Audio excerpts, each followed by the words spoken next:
Assalamualaikum warahmatullahi wabarakatuh. Om Swastiastu, Namo Buddhaya, salam kebajikan sahabat-sahabat dimanapun juga berada.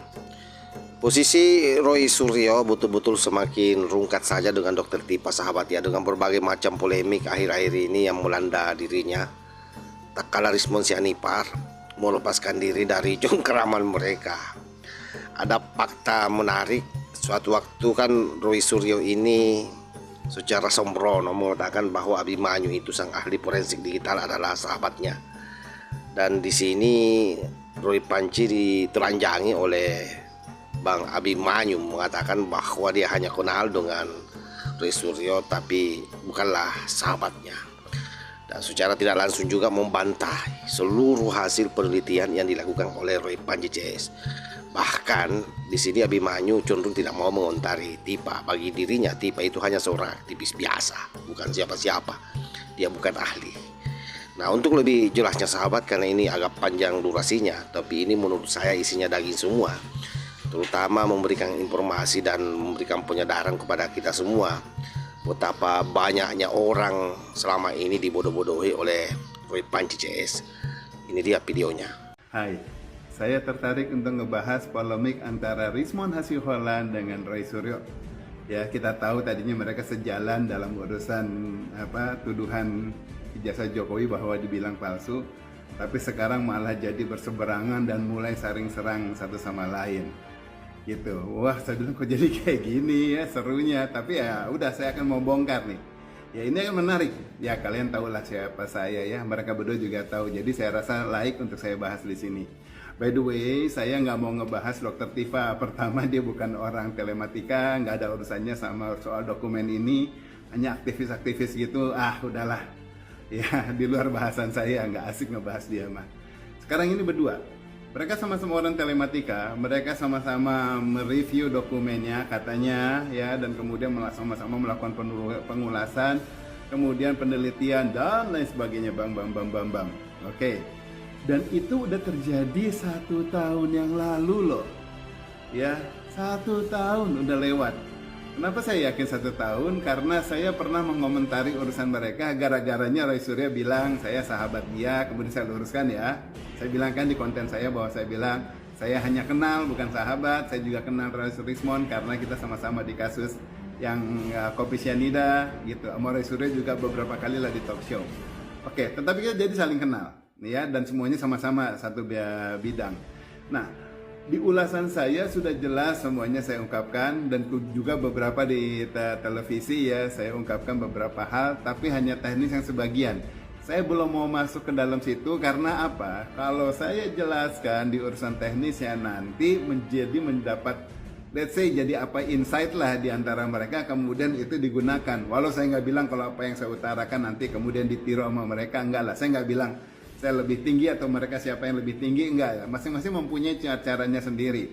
Tetapi saya tidak mau memperkeruh keadaan dengan kemudian mengungkapkan hal-hal yang lain dan kemudian jadi menginisiasi dan menginspirasi orang untuk kemudian mengungkapkan hal-hal yang tadinya menjadi pegangan saya. Oke, ya. Kita ngelihatnya sekarang gini. Jadi masalahnya yang jadi mulai berseberangan gara-garanya Rismon merasakan evaluasinya atau analisanya terhadap dokumen itu ternyata ditemui adanya kesalahan, dan kemudian setelah diperiksa kembali dia akhirnya melihat yang soal watermark dan kemudian yang soal emboss ya. Dan karena sudah kadung bikin buku, kemudian menarik kembali bukunya nggak mungkin karena bukan online tetapi fisik. Jadi Rismon udah datangi Jokowi sama Gibran. Oke, I put that away ya, aside. Itu nggak ada urusan digitalnya. Ya, tetapi saya sekarang sebagai sesama peneliti, ya saya lihat sebetulnya apa yang dilakukan kok agak aneh ya, dan kemudian kok agak terlambat ya, gitu loh. Maksud saya begini. Selama 1 tahun itu berarti 365 hari, bahkan lebih ya, udah lewat 1 tahun. Yang namanya peneliti itu meneliti loh, ya, bukan mengungkapkan dan kemudian ya berkuar-kuar soal buku, analisa ke sana sini. Enggak, benar-benar pure melakukan penelitian gitu. Nah, apakah itu sudah dilakukan dan selama ini dilakukan, kemudian apa hal yang sesimpel itu untuk mendeteksi, untuk mengidentifikasi adanya emboss dan kemudian segala hal-hal digital yang harusnya terungkap, masa selama ini nggak kelihatan gitu. Dan kalau ini sudah kelihatan, ya berarti juga Roy juga harusnya sudah kelihatan. Kok mereka berdua tidak mengungkapkan dari dulu, ya. Nah kalau sayanya gimana, komentar saya gimana? Well, saya nggak pegang dokumennya, saya nggak pernah tahu dokumen aslinya kayak gimana. Oke bah, lihat aja dari di TV-TV kan udah banyak itu, karena nggak ada analisa, nggak mau. Karena yang di TV-TV ataupun kemudian yang di media-media itu kualitasnya udah bisa menurun, noise dan udah mengalami distorsi lain sebagainya, sehingga tidak original lagi dokumennya. Ngapain saya memeriksa dokumen yang udah nggak original? Oh, no way, gitu. Jadi saya hanya mengomentari hal-hal yang logis yang harusnya bisa dilakukan, kenapa nggak dilakukan? Kalau ini dilakukan dari dulu, nggak akan terjadi kuar-kuar yang nggak guna, kemudian akhirnya wow udah selama 1 tahun ini bikin heboh, bikin ricuh, bahkan memecah belah bangsa kita. Itu masyarakat lah, nggak bangsa banget ya, masyarakat kita terpecah belah untuk kemudian yang satu berpendapat wah menyerang terus kepada Jokowi, yang satu mau berpihak kemudian menyerang kepada mereka. Dan ada yang juga nyerang-nyerang ke saya, dibilang kenapa saya kok berpihak sama Jokowi, begini gitu. Well, nggak pernah saya berpihak-pihak sama siapapun. Saya sebagai digital forensik dan sebagai analis nggak pernah berpihak. Ya selama ini selalu netral aja dan tidak pernah mau masuk kasus hukumnya. Oke, kembali soal yang ini. Jadi sebetulnya apa yang ditemui sekarang oleh Rismond harusnya bisa ditemui dari dulu, dan itu juga bisa ditemui oleh Roy dari dulu kalau memang mengerti dan memang benar-benar mengulas tuntas. Kenapa baru sekarang? Itu yang aneh. Nah, itu dia. Ya, dalam konteksnya gini, pernah saya ulas juga di kasus yang soal urusan yang ini Andri Yunus ya. Tahapan digital itu ada 3 hal utama. Pertama adalah image clarification, kemudian image enhancement, dan kemudian image restoration. Ya, image clarification ada urutannya lagi kalau dipecah. Nah, saya bisa ceritakan lah, simple ya. Maaf kalau terlalu teknis.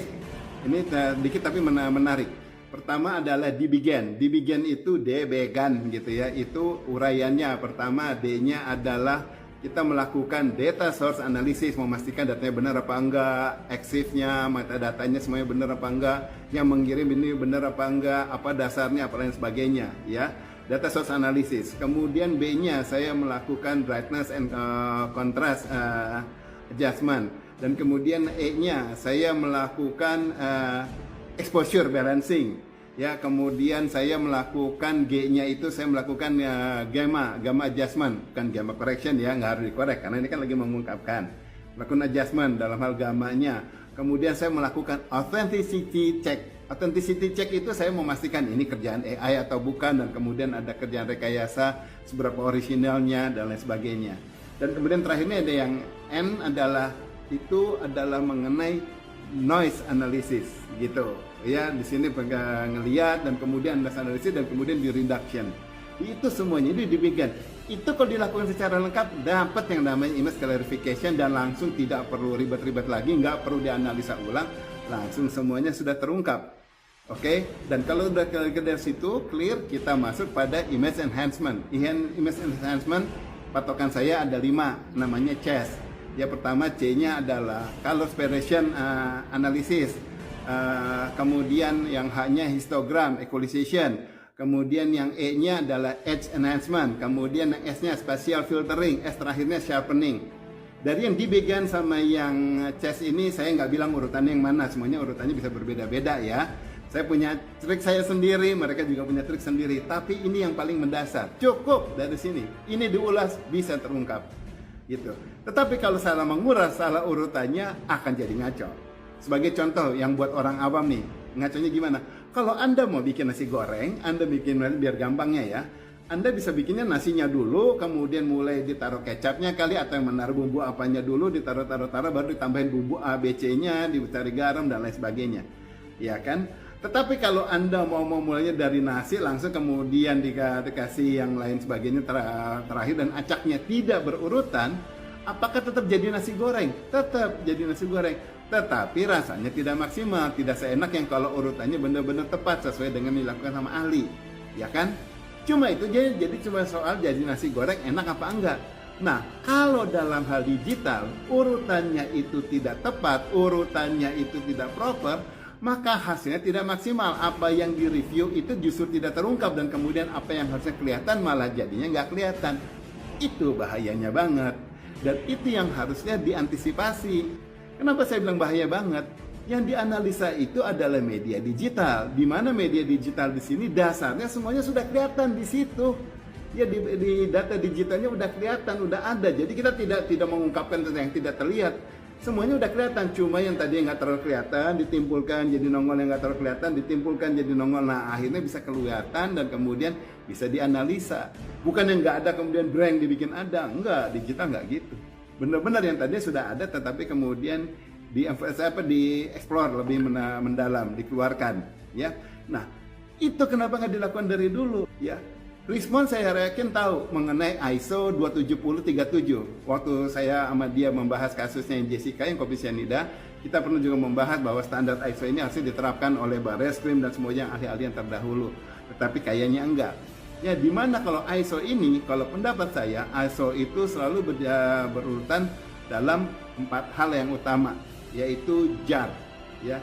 Pertama adalah mengenai justification, kemudian auditable, kemudian justifiable, auditable, kemudian repeatable dan reproducible, ya, R-nya 2. Orang bilang, oh ada P-nya lagi, preservation, pencadangan, udah pasti, tapi itu bukan urusan digital, kita tinggal mencadangkan, memastikan bahwa apa yang kita analisa itu selalu kita masih pegang source-nya. Jadi kalau kita mau rombak ulang, menggunakan lagi, itu tidak merusak yang utama.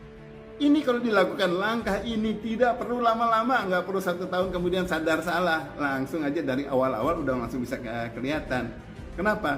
Pada langkah yang tadi repeatable, ya, dan kemudian reproducible, ya, diulang kembali dan kemudian coba urutannya pakai yang lain. Nah ini bisa dieksperimen, di mix, pakai cara yang harusnya standar yang pakai yang di begin dan kemudian chest atau kan remote dibalik urutannya dan sebagainya.